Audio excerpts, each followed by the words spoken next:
Minds. तो dear, अब हम EOQ and levels of inventory के जो मिक्स न्यूमेरिकल्स हैं और जिसमें थोड़ा सा डिफ़िकल्टी लेवल ज़्यादा है उसको यहाँ पर कर रहे हैं, राइट। तो यहाँ पे आप देखेंगे कि आपको कौन कौन सी इंफॉर्मेशन गिवन है। तो हम यहाँ पर देखते हैं कि हमें एनुअल कंजम्पशन 12,000 यूनिट्स यानी पर डे अगर हम निकालना चाहें, एनुअल साल भर का 12,000 यूनिट्स और पर डे निकालना चाहें तो 360 से डिवाइड करना होगा। यानी कि यहाँ पर 1 ईयर बराबर 1 ईयर इक्वल 360 डेज इन्होंने एज्यूम किया है। आगे हमने देखा एक यूनिट की कॉस्ट 1 रुपी पड़ रही है, ऑर्डरिंग कॉस्ट आपका 12 रुपीज़ पर ऑर्डर है, इन्वेंट्री कैरिंग कॉस्ट का केवल परसेंटेज गिवन है 24%। यानी कि हमेशा अगर परसेंट के आगे कुछ भी नहीं लिखा है कि किसका निकालना है तो हम किसका निकालेंगे, परचेज प्राइस यानी कि ₹1 कॉस्ट पर यूनिट का निकालेंगे। इन्वेंट्री कैरिंग कॉस्ट हमारा हो गया। नॉर्मल लीड टाइम यानी कि अगर आप ऑर्डर करते हैं तो जो नॉर्मल सामान आने में टाइम लगता है वो आपका कितना है, 15 डेज है। और सेफ्टी स्टॉक या जिसको हम बफर स्टॉक भी बोलते हैं, जो हमने लेवल्स ऑफ इन्वेंट्री में पढ़ा था, वो आपका कितना है, 30 डेज कंजम्पशन का है। आपको क्या फाइंड आउट करना है, ठीक है। सबसे पहला तो आपको ईओक्यू फाइंड आउट करना है। मेन क्वेश्चन में आपको ईओक्यू बोला गया है। उसके बाद when should the order be placed, यानी कि ये बात कर रहे हैं कि ऑर्डर कब प्लेस होना चाहिए। तो इसके रिगार्डिंग हमने क्या पढ़ा हुआ है, रीऑर्डर लेवल, राइट। तो रीऑर्डर लेवल इन्होंने डायरेक्ट ना बोलकर रीऑर्डर लेवल की डेफिनेशन बता दी है कि ऑर्डर कब प्लेस होना चाहिए, कितने दिन बाद जो है वो ऑर्डर प्लेस होना चाहिए, जब कितनी यूनिट्स आपके गोडाउन में बची रह जाएं कि हमें ऑर्डर प्लेस करना पड़ेगा। नेक्स्ट क्या बोल रहे हैं, ideal inventory level immediately before the material order is received, यानी कि ऑर्डर रिसीव होने के जस्ट पहले आपका इन्वेंट्री का लेवल क्या होना चाहिए। यानी कि ये बात कर रहे हैं सेफ्टी स्टॉक लेवल की, ठीक है, कि सेफ्टी स्टॉक लेवल में कितनी यूनिट्स पड़ी होनी चाहिए कि कुछ अगर गड़बड़ हो गया, ठीक है, नॉर्मल सर्कमस्टेंसेस नहीं रहे तो आपके पास सेफ्टी स्टॉक यानी कि बफर स्टॉक कितना है, जिसके लिए हमें 30 डेज कंजम्पशन ऊपर जो है एक इन्होंने हिंट निकालने के लिए दे रखा है। तो चलिए शुरू करते हैं ईओक्यू से। तो सबसे पहली बात हम एज यूजुअल सॉल्यूशन में पूरा डिटेल में लिखते हैं एनुअल कंजम्पशन, फिर उसके आगे आप सॉल्यूशन में ए लिखेंगे। यहाँ पे मैंने एनुअल कंजम्पशन फिर से नहीं लिखा है, लेकिन एग्ज़ाम में आप सॉल्व करेंगे। प्रोफेशनल एग्ज़ाम सीए में अगर आपका सब्जेक्टिव पेपर है तो पूरा आपको लिख के सॉल्व करना है, ठीक है। आप बताएंगे ए हमारा कितना है, 12,000 यूनिट्स है, ठीक है।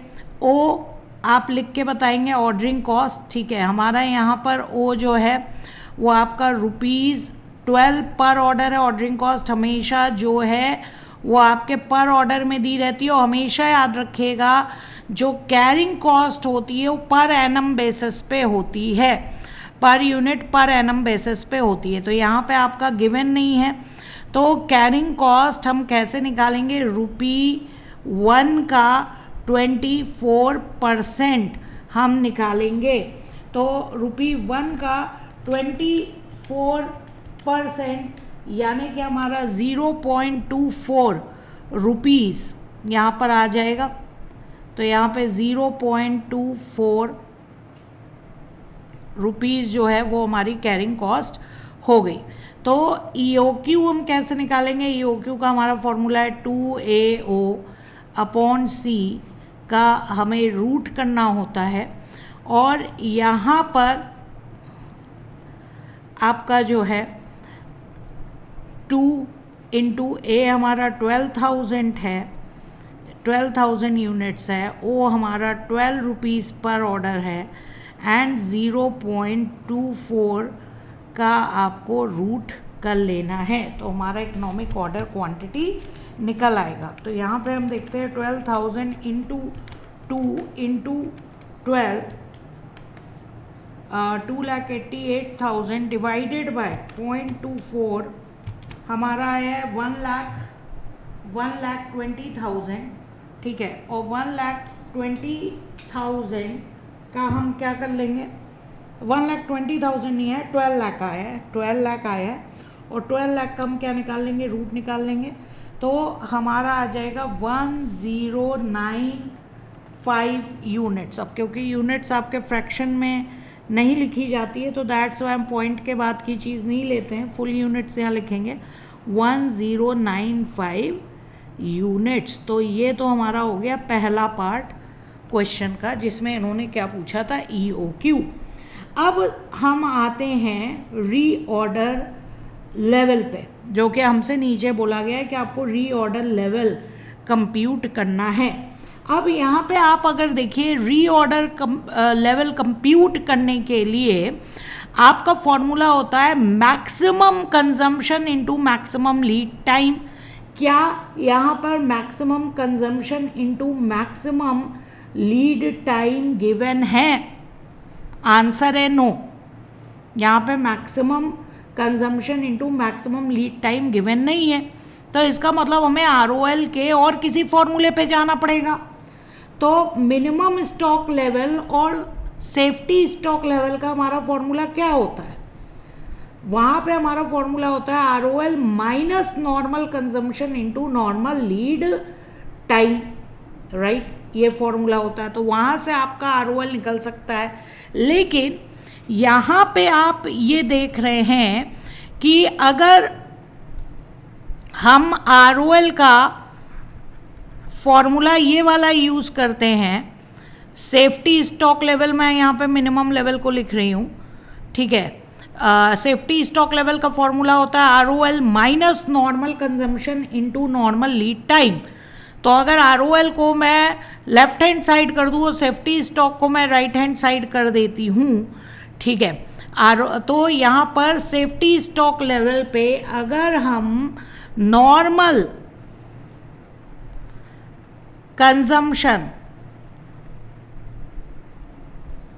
Into normal lead time add कर दें, तो हमारा क्या निकल आएगा, ROL। तो ROL निकालने के इस तरीके से दो फॉर्मूले होते हैं, ठीक है। एक तो होता है maximum consumption into maximum lead time, और दूसरा minimum level equal to ROL। आप लिख के कर लीजिएगा, equal to ROL minus normal consumption into normal lead time होता है, ठीक है। तो ROL को हम यहाँ पर लेफ्ट हैंड साइड ले गए और SSL को इधर ले आए हैं, ठीक है। दैट्स वाई हमारा जो माइनस वाला सिंबल था normal consumption into normal lead time का, वो हमारा सिंबल क्या हो गया, प्लस में हो गया। आई थिंक बहुत लोगों को दिक्कत हो रही होगी, एक बार मैं लिख के ही दिखा देती हूँ ताकि जिनको प्रॉब्लम हो रही होगी वो एक बार देख लें। तो हमारा होता है मिनिमम स्टॉक लेवल,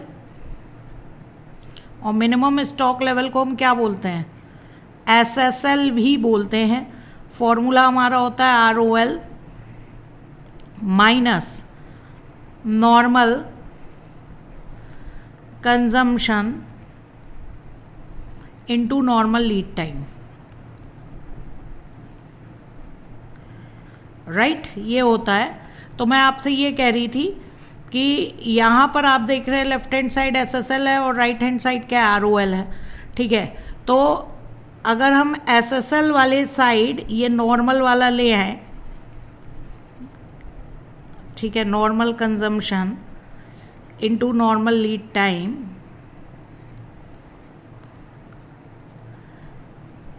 ठीक है, तो ROL आपका रह जाएगा राइट हैंड साइड। तो ROL को हमने लेफ्ट हैंड साइड लिख दिया है, और जो लेफ्ट हैंड साइड की इक्वेशन है उसको हमने राइट हैंड साइड लिख दिया है।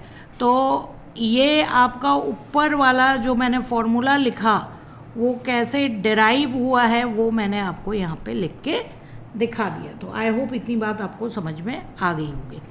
तो अब दिक्कत ये है कि नॉर्मल कंजम्पशन और नॉर्मल लीड टाइम की अगर हम बात करें तो यहाँ पे नॉर्मल लीड टाइम तो गिवन है, नॉर्मल लीड टाइम तो गिवन है, ठीक है। नॉर्मल कंजम्पशन जो है वो हमें यहाँ पर निकालना पड़ेगा, ठीक है। और सेफ्टी स्टॉक के लिए इन्होंने कहा है कि अगर आपके गोडाउन में 30 डेज यूज़ करने लायक मटेरियल है, ठीक है, तो दैट इज़ सेफ्टी स्टॉक, यानी इन्होंने सेफ्टी स्टॉक निकालने का हिंट दे रखा है।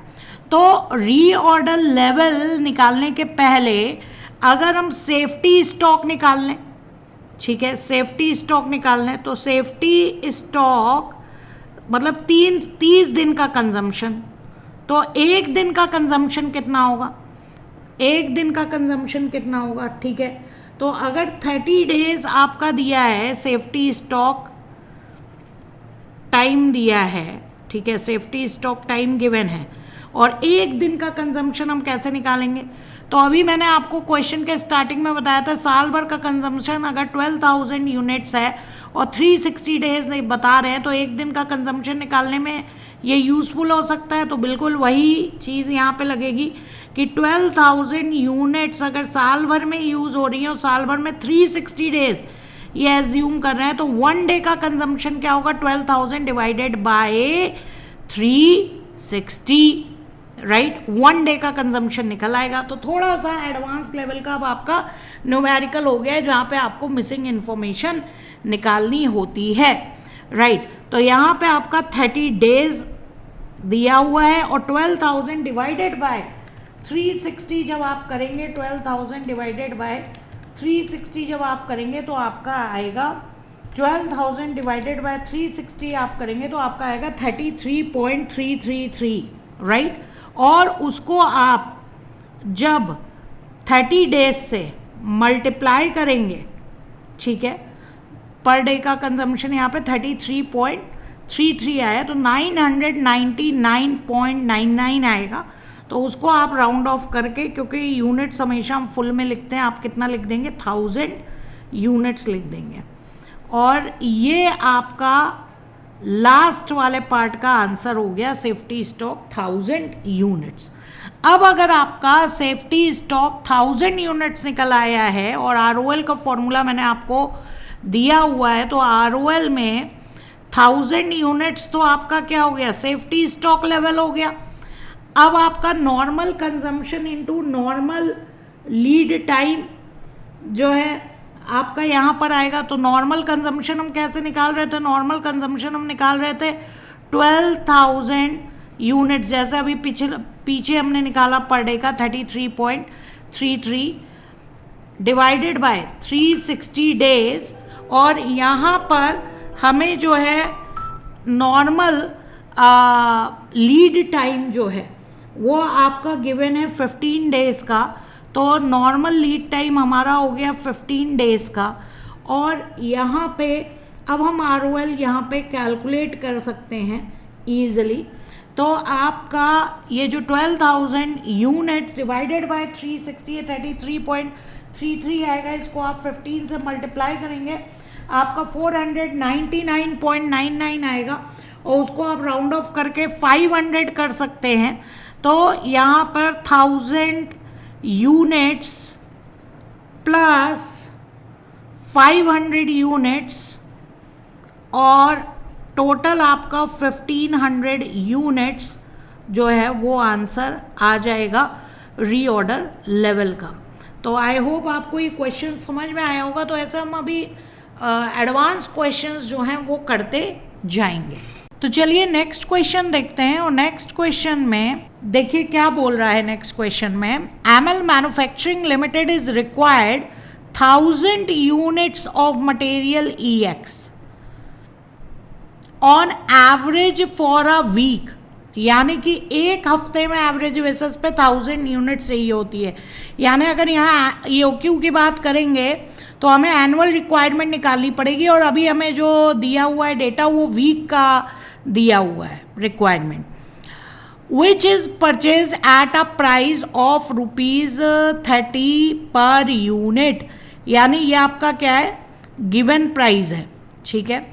ऑर्डरिंग कॉस्ट कितना है, ओ कितना है, ₹150 per purchase order. Inventory carrying cost per unit 0.06 per week है, तो ये भी हमारी पर एनम होती है, कैरिंग कॉस्ट भी हमें पर एनम पर यूनिट चाहिए होती है, राइट। रीऑर्डर पीरियड 1 to 3 है, यानी मिनिमम 1 है और मैक्सिमम 3 है, ठीक है। वीकली यूजेस, वीक के हिसाब से यहाँ डेटा दिया है, आपको जो देखना है। अगर आपसे जैसे इस क्वेश्चन के सेकंड पार्ट में रीऑर्डर लेवल पूछ रहे हैं, मिनिमम स्टॉक लेवल पूछ रहे हैं, मैक्सिमम स्टॉक लेवल पूछ रहे हैं, तो आपको देखना होगा मंथली डेटा दिया है, डेली बेसिस पे दिया है कि वीकली दिया है। तो यहाँ पे वीकली दिया है, ठीक है। तो यहाँ 750 टू 1, ये थोड़ा सा करेक्ट कर लीजिए, 1250 यूनिट्स है, ठीक है। 750 टू 1250 यूनिट्स है, और हमें ईओक्यू निकालना है और reorder level, minimum stock level and maximum stock level निकालना है। तो सबसे पहले हम क्या निकालेंगे, यहाँ पर ए निकालेंगे। तो ए एग्ज़ाम में पूरा लिखेगा एनुअल रिक्वायरमेंट, ठीक है, ए, और 1000 यूनिट्स हमें गिवन है। साल में कितने वीक होते हैं, एनुअल रिक्वायरमेंट निकालनी है, तो साल में 52 वीक्स हम यहाँ पे एज्यूम कर रहे हैं, ठीक है। 52,000 यूनिट्स आपकी आ जाएंगी। यहाँ पे आप नोट डाल सकते हैं, note assume 1 year equal to 52 weeks लिखना ज़रूरी रहता है, क्योंकि जैसे अब डेज़ में ही देखिए, कई लोग 30 डेज़ के हिसाब से 12 into 30 360 days per annum assume करते हैं, कई जगह हम लोग 365 एज्यूम करते हैं। तो आप एक नोट डाल के चीज़ों को क्लैरिफाई करते जाएंगे तो अच्छा रहेगा, राइट। अब यहाँ पर ओ ऑर्डरिंग कॉस्ट आपका गिवन है ₹150 पर ऑर्डर, राइट। सी आपका वीकली गिवन है ₹0.06, तो इसको, और वीकली गिवन है तो इसको भी हम किससे मल्टीप्लाई करेंगे, 52 से मल्टीप्लाई करेंगे, तो यहाँ पे हमारा आ जाएगा ₹3.12, ठीक है। तो अब हम ईजिली ईओक्यू निकाल सकते हैं, ईओक्यू 2AO/C का रूट 2 इंटू ए हमारा हो गया 52,000, ओ हमारा हो गया 150 डिवाइडेड बाय 3.12, और इसका आपको रूट कर लेना है, ठीक है। तो अगर हम करते हैं 2 इंटू 52,000 इंटू 150 डिवाइडेड बाय 3.12, हमारा आ रहा है 50 लाख्स, और 50 लाख्स का रूट कर रहे हैं तो 2236.06 आ रहा है। हम केवल फुल फिगर लेंगे तो यहाँ पे हम 2236 जो है यूनिट्स, यूक्यू के आंसर में यूनिट्स जो लिखेगा, केजी में तो केजी लिखेगा, ये मस्ट है। ये आपका हो गया पहला वाला पार्ट ईओक्यू। अब हमारी बात आती है री ऑर्डर लेवल। तो री ऑर्डर लेवल में हमें क्या चाहिए, मैक्सिमम लीड टाइम और मैक्सिमम कंजम्पशन, ठीक है। तो यहाँ पे हम देखते हैं, हमें मैक्सिमम लीड टाइम, आप मेरे कर्सर को देखिए 3 वीक्स यहाँ पे गिवन है, ठीक है, और मैक्सिमम यूजेज 1250 हमें यहाँ पर गिवन है। तो हमारा री ऑर्डर लेवल ईजिली निकल जाएगा, reorder level maximum usage into maximum lead time, maximum usage हमारा है 1250 units into maximum lead time हमें जो है वो गिवन है 3 वीक्स, और ये जो मैक्सिमम यूजेज है ये भी वीक्स में होना चाहिए। तो आप देख रहे हैं वीकली यूजेज क्वेश्चन में लिखा हुआ है, ठीक है। तो यहाँ आ जाएगा 3 वीक्स, और आंसर हमारा 1250 इंटू 3750 यूनिट्स, ये हमारा हो गया रीऑर्डर लेवल। अब दूसरा क्या पूछा है, मिनिमम लेवल, या जिसको हम सेफ्टी स्टॉक लेवल भी बोलते हैं, बफर स्टॉक भी बोलते हैं। तो minimum level equal to reorder level minus normal usage into normal lead time. अब नॉर्मल लीड टाइम और नॉर्मल यूजेस गिवन नहीं था, तो हम मैक्सिमम मिनिमम का क्या निकालेंगे, एवरेज निकालेंगे, ठीक है। तो यहाँ पर रीऑर्डर लेवल तो अभी हमने ऊपर निकाला है 3750 यूनिट्स लिख लिया, माइनस नॉर्मल यूजेज। अब हम यहाँ पे गए ऊपर, तो नॉर्मल यूजेज कैसे निकालेंगे, ये जो आपको डेटा गिवन है ये वाला 750 मिनिमम है और 1250 मैक्सिमम है, तो 750 प्लस 1250 का एवरेज, ठीक है। तो 1250 प्लस 750 डिवाइडेड बाय 2 आपका 1000 यूनिट्स आएगा, और टाइम का एवरेज 1 और 3 गिवन है, तो 1 प्लस 3 4 डिवाइडेड बाय 2 यानी कि 2 वीक्स, राइट, ठीक है। तो हम यहाँ पर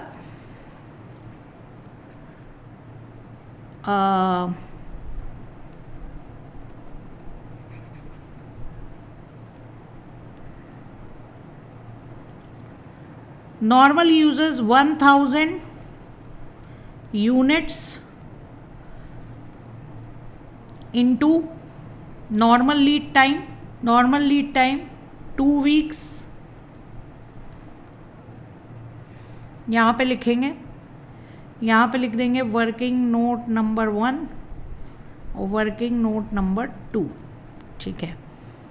तो पहले हम इसको सॉल्व करके दिखा देते हैं। यहाँ पे हमारा 2000 आ जाएगा, तो यहाँ पे आपकी आ जाएगी 1750 यूनिट्स, ठीक है।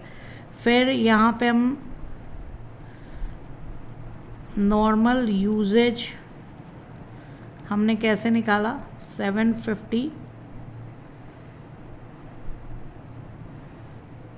प्लस 1250 डिवाइडेड बाय 2, 1000 यूनिट्स हम निकाल के दिखा देंगे।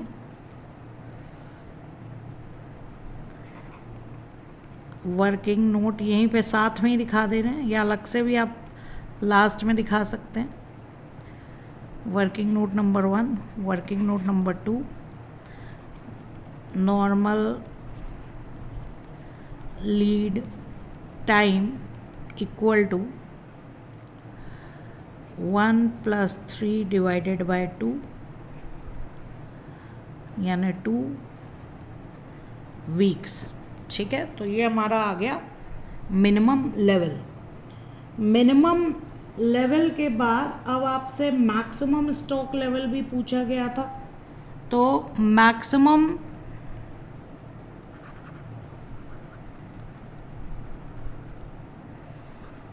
लेवल का फॉर्मूला होता है ROL प्लस रीऑर्डर क्वांटिटी, जो कि यहाँ पे EOQ ही होगी, इकोनॉमिक ऑर्डर क्वांटिटी और रीऑर्डर क्वांटिटी एक ही चीज़ होती है, minus minimum usage into minimum lead time.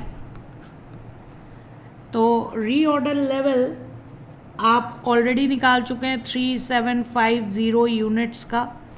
ROQ आप ऑलरेडी चेक करिए, आपने 2236 यूनिट्स का निकाला है। मिनिमम यूजेज 750 यूनिट्स आपकी गिवन थी और मिनिमम लीड टाइम 1 वीक का गिवन है। अब इसको आप सॉल्व करेंगे, ठीक है, तो आपका 3750 प्लस 2236 माइनस 750 यानी कि 5236 आंसर आएगा।